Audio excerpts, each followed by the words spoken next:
A fancy touch by someone and a closed door. The main character, atop which a girl is leaning, holds on.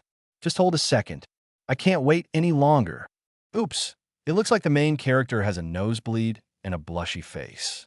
He apologizes, stammering, "Senpai, you're beautiful. You smell good, and your breasts." He stops himself. What am I doing? I finally created a good atmosphere, and I'm ruining it. 1 hour ago, we observed what happened. It looks like they'll end up together. The main character, sitting right next to her, blushed as her eyes leaned toward him. She came closer, saying, "Arikawa-kun, you've been staring at me the whole time, right? I've known you for a long time. I noticed these things." She smiled. "Hey, Arikawa-kun, my house is nearby. Want to skip the after party?" Our main character, Arikawa, is 16, a second-year high school student who has never had a girlfriend. It's finally time for his first experience. "I'm going to take a shower, so stop your nosebleed, okay?" He thinks, seeing her as an angel. We ended up at Senpai's house, but she's definitely just toying with me. She said she had a boyfriend, but if someone that's sexy and cute is my first, I wouldn't mind dying tomorrow. Then, as a footstep enters, he thinks it's his senpai, but it's a shady figure who has just killed the woman. The figure lunges, stabbing Arikawa in the heart. Not once, but multiple times.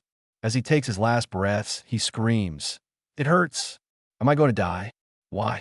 Who is this guy? After coming this far, am I going to die without having sex? I hate this. I was so close. There's no way I should be denied like this. God, heaven is fine, but I don't want to die like this." Someone speaks. "Do you really want to live that badly?" Arikawa sees a large figure. "Who are you?" he asks. "I sense a strong, lingering regret," the figure says. "Was that?" "Yes, that was me. Please help me." The figure replies. "I can help, but it's impossible to return your body to its original state. I'm sorry. You must make a choice. Face death as you are, or choose life as someone else. A second life as a different person." "I'll do that. Give me a new life." Arikawa says. "I see. From now on, where you'll be going is..." A shining light appears. Arikawa thinks, "Huh? I'm supposed to go toward that light?" "Wait a moment." The figure tries to explain. "The body you'll be entering is..." But Arikawa's eyes open. Someone shouts, "The hero!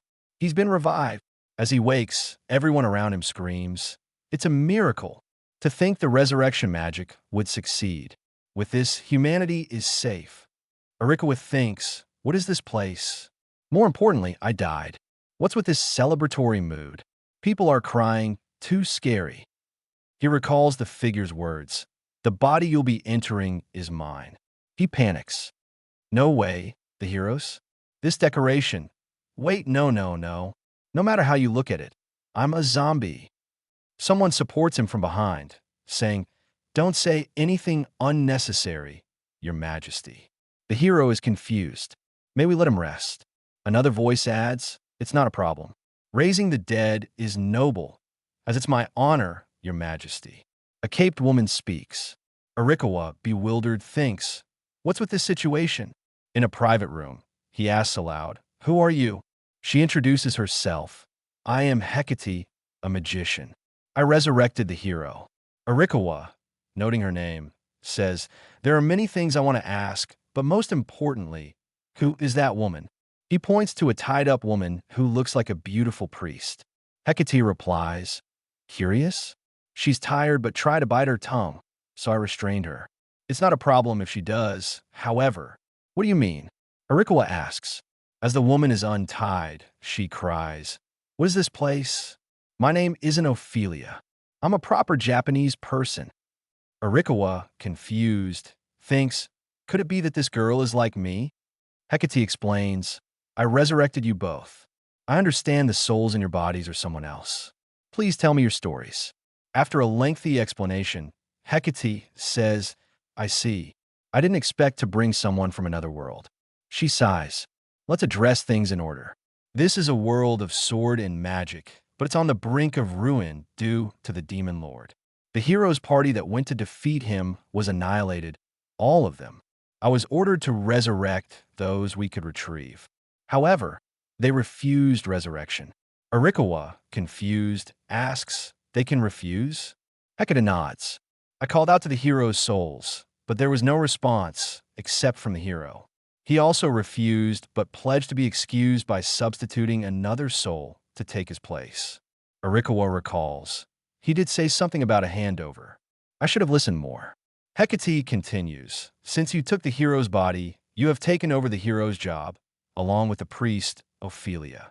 As the hero, please defeat the demon lord. Arikawa flips out. Impossible. Being a hero in another world means fighting monsters, right? It's totally impossible. Hecate counters. The hero left a handover, including a way to fight properly. Arikawa and the girl scream, I don't want to. The girl adds, these people refuse to be resurrected. Isn't that just cruel? She freaks out, saying, I can't possibly endure this. Hecate coldly responds, then die. If you won't fight, I have no obligation to lend you this body. I'll rip out your soul and make you disappear. You never had a choice. Arikawa, resigned, says, looks like I have no choice, but this child has a point. I'm getting really anxious. The girl asks, you mean money, right? Hecate asks, are you dissatisfied? Arikawa replies, not that dissatisfied, but with a body like a corpse, it's no use. Hecate reveals, complete resurrection into a living body is possible. Both are shocked. That's possible?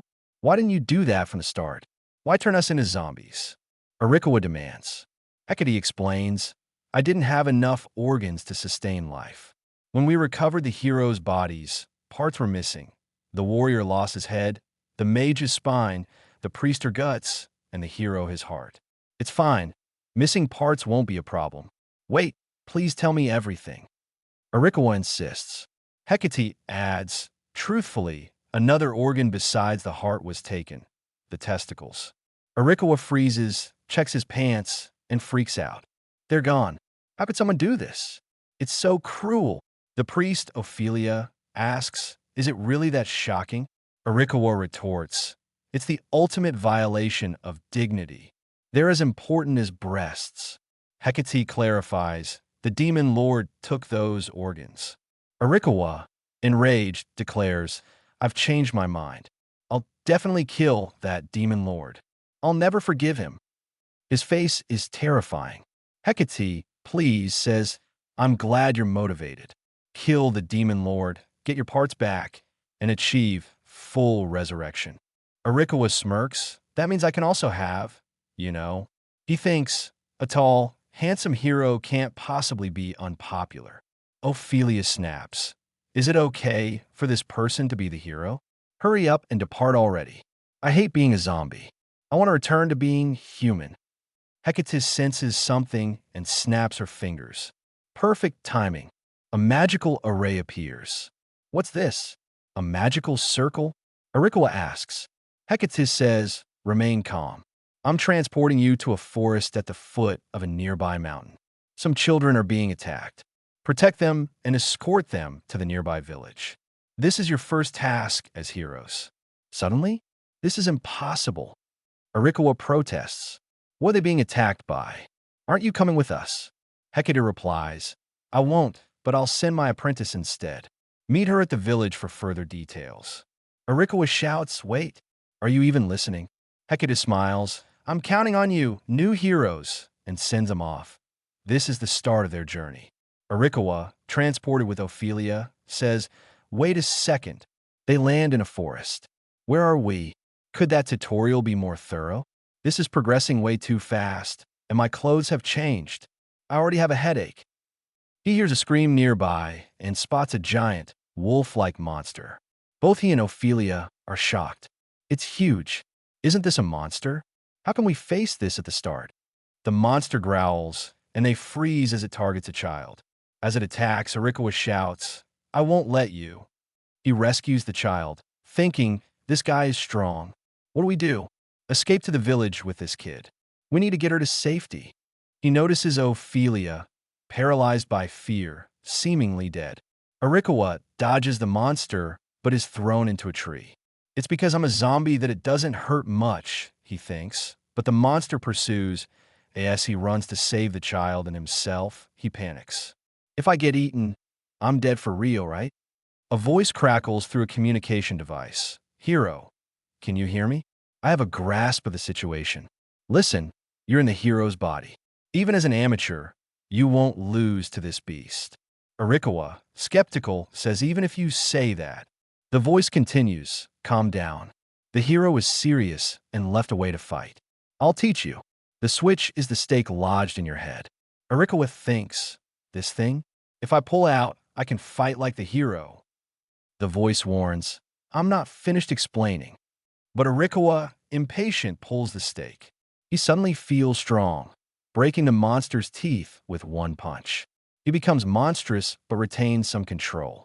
As the monster attacks again, he draws his sword, thinking, I can do it. I know how to fight. With one slash, the monster dies instantly. Standing before its corpse, Arikawa looks demonic. Amazing.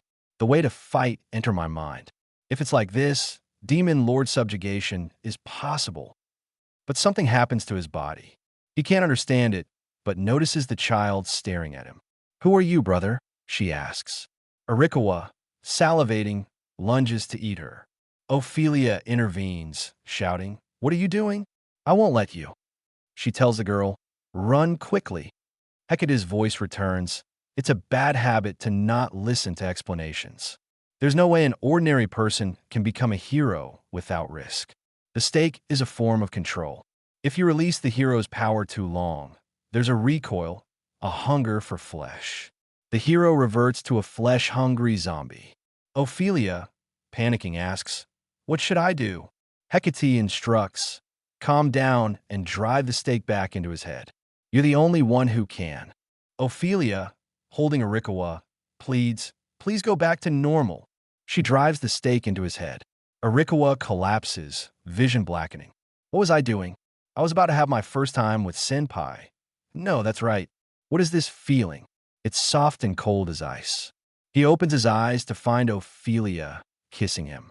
Confused, he shouts, What are you doing? Thank goodness you woke up. Ophelia says, Performing CPR on a zombie is meaningless, but I'm glad you're back.